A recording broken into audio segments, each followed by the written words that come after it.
There are children who are beaten. There are children who are shouted at, and then there are children who are completely ignored. They don't have bruises or broken bones. There are no visible scars.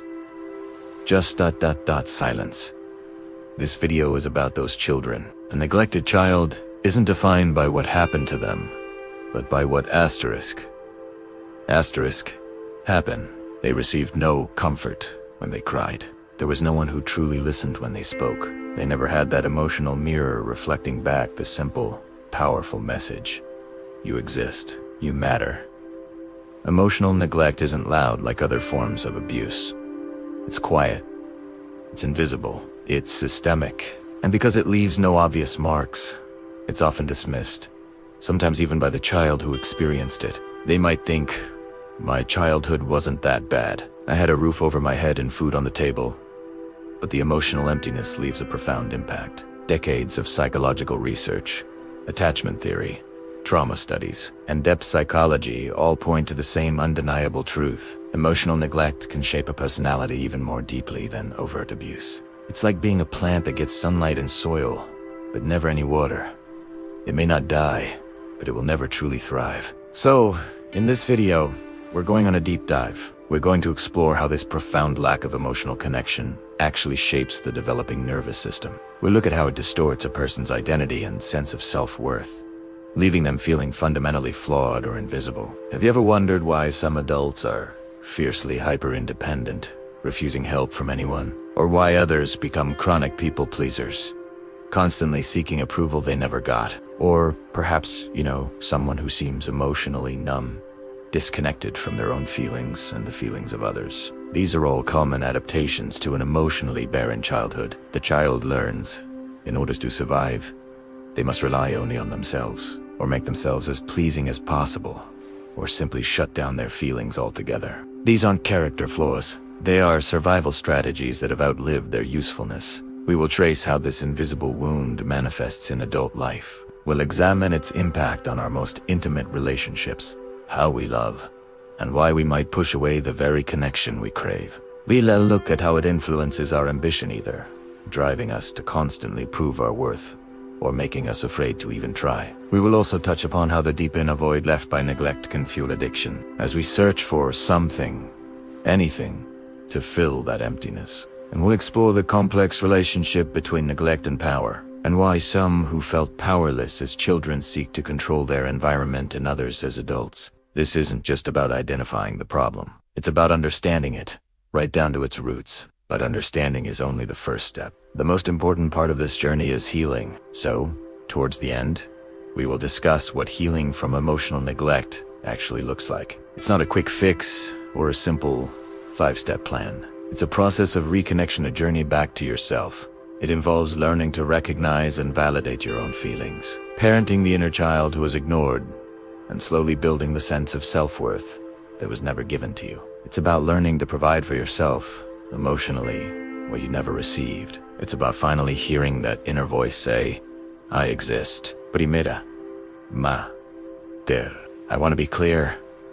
This is UNT motivational video designed to make you feel good for a few minutes. This is a psychological autopsy. We are going to carefully and compassionately dissect this wound, not to dwell on the pain, but to understand it so thoroughly that we can finally begin to heal it. If any of this resonates with you, I encourage you to stay. This journey might be difficult, but it's a necessary one. It's the path to reclaiming your story and building a life where you feel seen, valued, and whole. Thank you for joining me.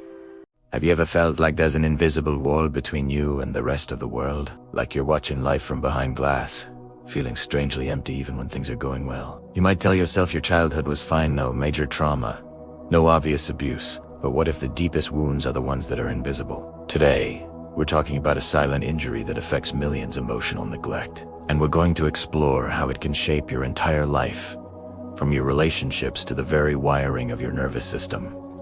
So, what exactly is emotional neglect? It's not about what your parents did.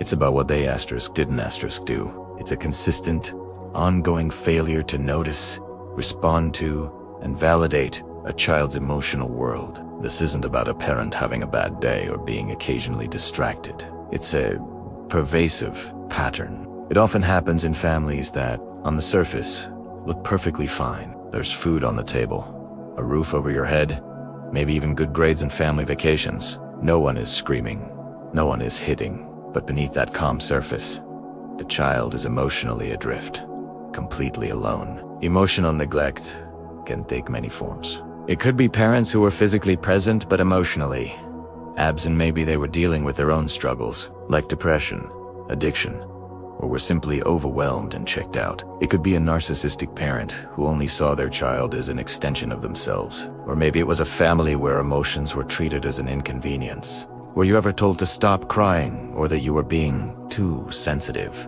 Was praise only given for achievements, good grades, winning a game, but never just for being you? Was affection a reward you had to earn, rather than something given freely? When a child grows up in this environment, they learn a devastating lesson, one that sinks deep into their core.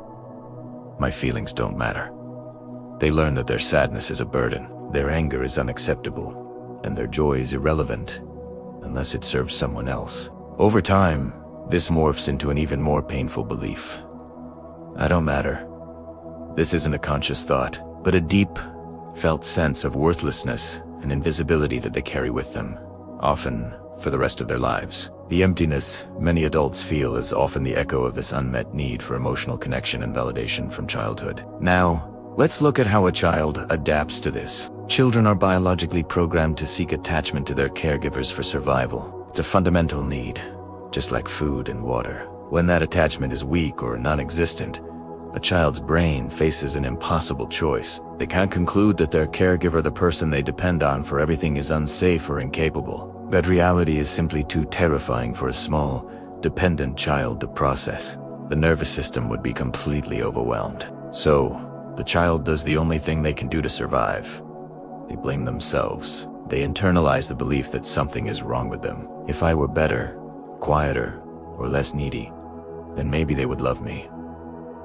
This is a tragic, but brilliant, survival strategy. It gives the child a sense of control in a powerless situation. They start to adapt their personality to fit the unspoken rules of the family. They become the easy child, the one who never causes trouble. They become incredibly self-sufficient, learning not to ask for help because they know it won't be given. They become quiet, suppressing their own needs and desires to avoid being a burden. This isn't who they truly are. It's who they had to become to survive. This is the birthplace of what psychologists call the false self. It's a carefully constructed mask, a personality designed to minimize the risk of rejection and abandonment. The real self, with all its messy, beautiful, and vibrant emotions, gets buried deep down, deemed too dangerous to show the world. The adult who lives through this false self might feel like a fraud, constantly waiting to be found out. They might not even know who they really are beneath the mask they've worn for so long. This adaptation has profound effects on the developing nervous system. A healthy childhood involves co-regulation. When a child is upset, a responsive caregiver soothes them. This back and forth teaches the child's nervous system how to manage stress and return to a state of calm. It builds resilience, but in an emotionally neglectful home, there is no co-regulation. The child is left to handle their big emotions all alone. Their nervous system never learns how to effectively regulate itself. As a result, the child's nervous system gets wired for survival in one of two ways: chronic hypervigilance or emotional shutdown. Hypervigilance is a state of being constantly on high alert, scanning for threats, trying to read the mood of the room, and anticipating the needs of others to avoid conflict. This can manifest as chronic anxiety, restlessness, and an inability to relax.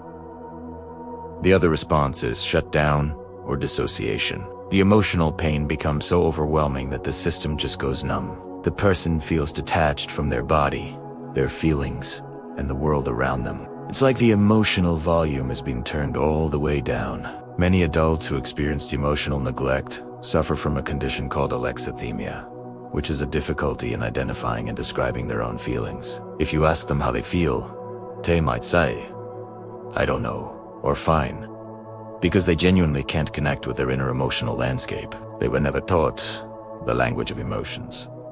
They might experience physical symptoms like stomach aches, headaches, or chronic fatigue, which are often the body's way of expressing the stress the mind can't process. There's a saying, the body keeps the score.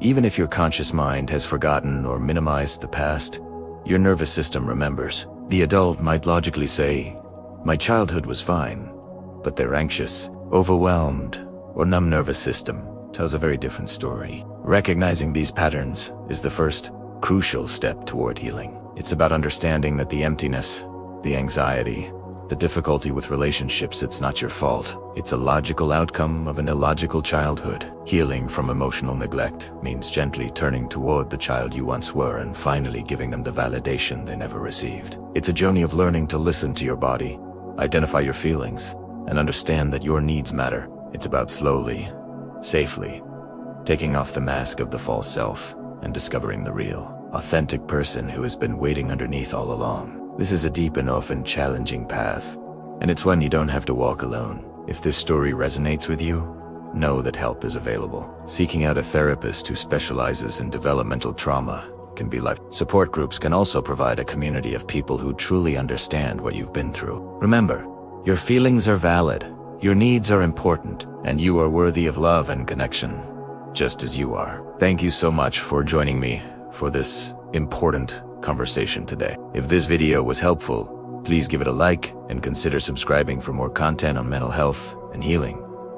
Share your thoughts in the comments below. Your story matters. Take care, and I'll see you in the next video. Have you ever felt like you're walking on a tightrope in your relationships? Or maybe you've wondered, who am I, really, when I'm not doing something for someone else? These feelings are more common than you think, and they often trace back to something called childhood neglect. Today, we're diving deep into how this invisible wound shapes who we are, not to place blame, but to find a path toward understanding and healing. Let's start with attachment styles. Think of these as the blueprints for how we connect with others, formed in our earliest years. When a child's needs for care and connection aren't consistently met, it's like building a house on shaky ground. This is what we call neglect, and it can be emotional just as much as physical. One common outcome of neglect is the avoidant attachment style. Does this sound familiar? You value your independence, maybe a little too much. Emotional closeness feels uncomfortable,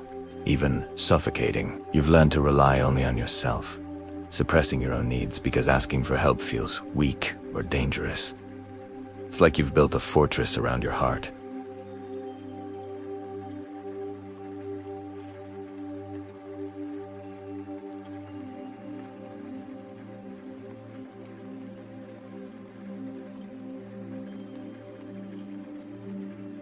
On the flip side, neglect can lead to an anxious attachment style.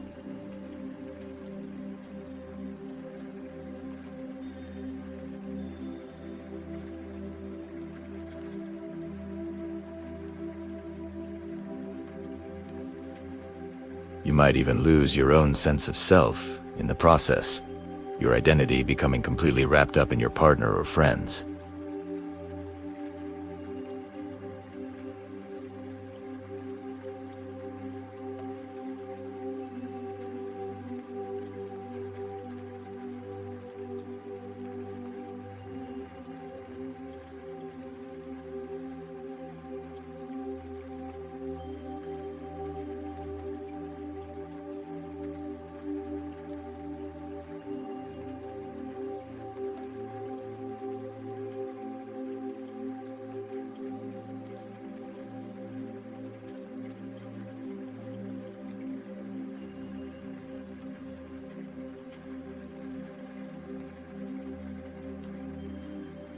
It feels like you're caught in a storm, unable to find stable ground.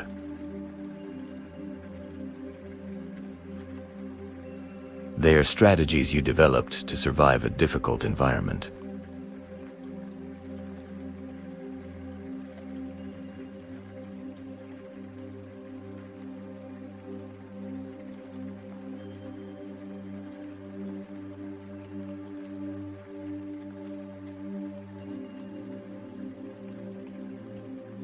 For many who grew up with neglect, there's a profound, gnawing question that haunts their adult life. Who am I if I'm not being useful to someone? This question arises because love felt conditional. Affection wasn't freely given. It felt transactional. You had to earn it. Maybe you were praised for being the good kid, the smart one, or the helpful one. Your value wasn't inherent. It was based on what you did.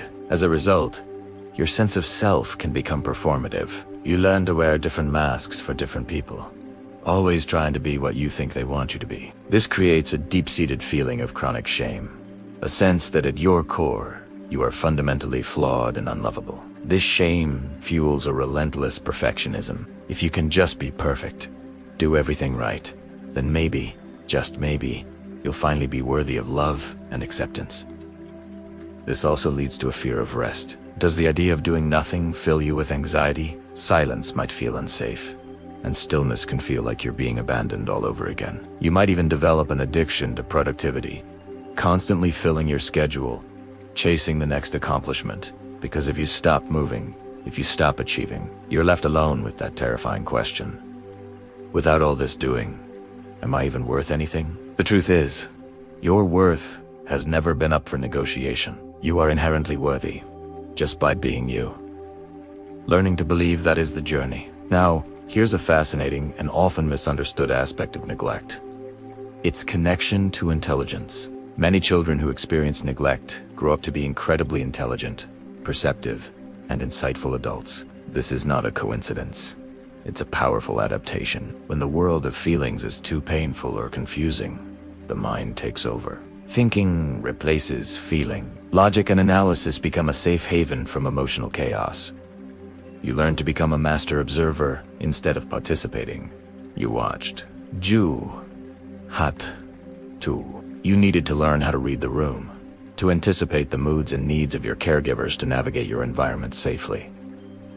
This turns you into someone who is highly perceptive. You can walk into a room and instantly pick up on the emotional You become emotionally attuned to others, able to sense what they're feeling before they even say a word. You develop a deep psychological insight, able to understand the motivations and behaviors of others with stunning accuracy. But here's the paradox. While you can read everyone else like an open book, you're often completely disconnected from yourself. You can analyze a friend's relationship problems with brilliant clarity, but you struggle to identify your own needs and feelings. You might not even know what you want or what would make you happy. You've spent a lifetime focused outward, scanning the horizon for threats and opportunities, and you've lost touch with your own inner landscape. Your incredible intelligence became another survival tool, a shield that protected you, but also cut you off from your own heart. So, where do we go from here? Recognizing these patterns is the first giant leap. Seeing them not as flaws, but as brilliant survival strategies your younger self created, can bring a wave of self-compassion. The journey of healing is about gently thanking that armor for protecting you, and then learning that it's safe to slowly take it off. It's about learning to feel your feelings, to identify your needs, and believe they are valid. It's about discovering that you are worthy of love and connection, just as you are, without having to perform or earn it. This work isn't easy, and it's often best done with support. If any of this resonated with you, please consider reaching out to a therapist who specializes in attachment and developmental trauma.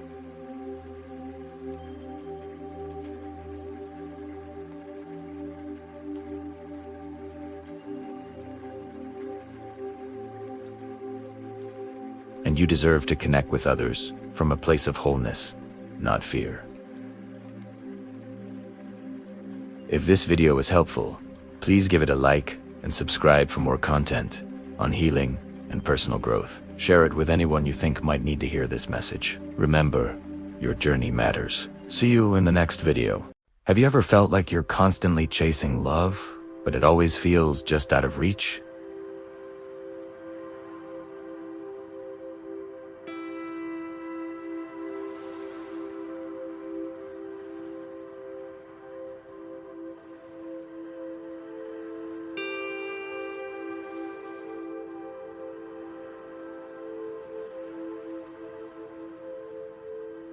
You might find yourself drawn to partners who are emotionally distant, or in relationships where you feel like you constantly have to prove your worth. When someone offers you calm, stable, consistent love, it can feel, well, boring, or even suspicious. Your nervous system is wired for the roller coaster of chasing affection, so a peaceful connection can feel unsettling.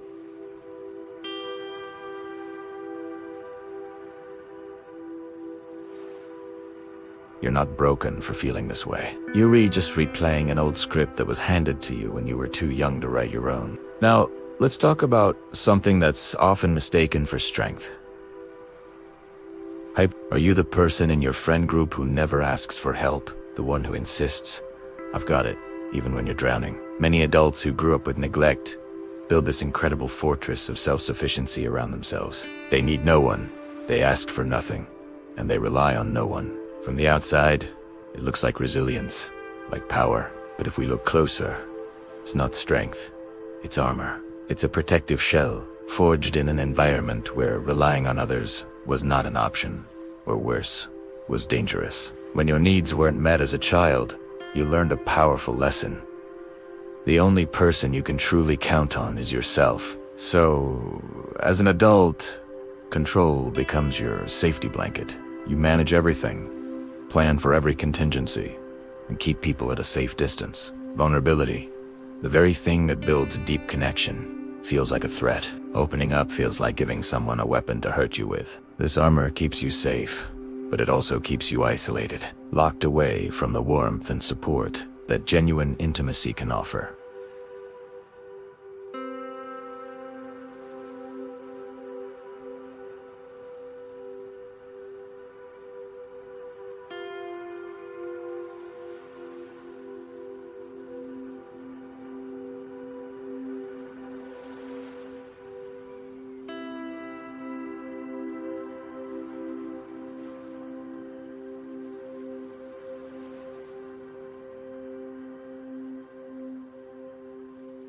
This can manifest in many ways. Becoming a workaholic and pouring all your energy into your career, getting lost in pornography, relying on substances to numb the emptiness, or retreating into fantasy worlds through books, games, or endless scrolling on your phone. These activities provide a temporary distraction, a moment of relief from the quiet ache of loneliness. It's a way to dissociate from the present pain. The issue is that while these things can feel like a solution, they're really just a patch, and they often prevent us from seeking the real connection we crave. This brings us to a crucial question. Why is healing from childhood neglect so incredibly difficult? If someone experienced physical abuse, there are often clear villains and distinct traumatic events to process. There are specific memories, even if they are painful, that can be pointed to, worked through, and grieved. But neglect is different. It's not about what happened, it's about what DIDN, single quotes D*, happen. There's no single event, no obvious monster under the bed. There's just ... an absence. A quiet, persistent emptiness where support, validation, and emotional attunement should have been. And how do you grieve something you never had? How do you mourn the lack of a hug, the absence of a comforting word, the feeling of not being seen? It's like trying to describe the shape of a hole.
If anything in this video resonated with you, know that you are not alone. These are common experiences for so many people. Please be gentle with yourself. If you're struggling, Reaching out to a mental health professional can provide you with the tools and support to navigate this journey. Healing is possible, and you are worthy of it. Thanks for watching. If this was helpful, please like, subscribe, and share it with someone who might need to hear it. See you in the next one.